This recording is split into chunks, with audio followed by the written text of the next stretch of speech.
Confirm na nga ba mga Mima ang kanilang nakita o spotted po na dalawang mag-love team na itong si Jomar at Carla.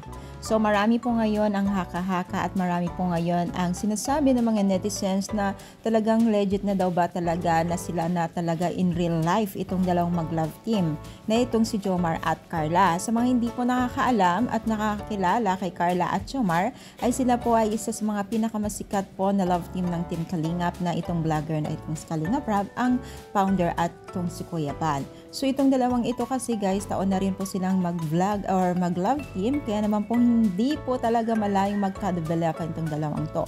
Pero talagang nakikita natin we are as may asawa na. So karamihan kasi dito na taga-supporters kaya sa Team Kalingap ay may mga asawa na at may mga edad na rin, no? Experience sa mga pag-ibig at may kanya-kanyang pamilya na.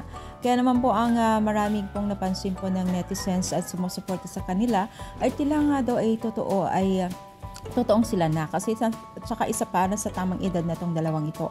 So hindi talaga malayo na sila na kasi yung mga kilos nilang dalawa ay talagang sobrang sweet po nila. So pag sa off on cam ay same lang po yung mga kanilang tuturingan sa bawat isa. So ibig sabihin ay talagang may namamagitan na nga ba sa dalawang ito o close lamang talaga sila bilang isang magkaibigan.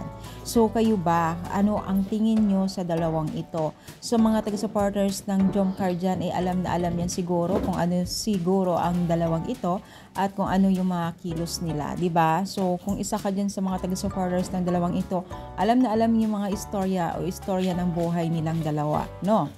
So, kung ikaw ay sa mga taga-sumasugid na supporters ng Jomcar, i-comment down, pa-like ating video and pa-share po ang ating video. So, ano sa tingin ninyo? Comment down and share na po. Thank you and God bless all.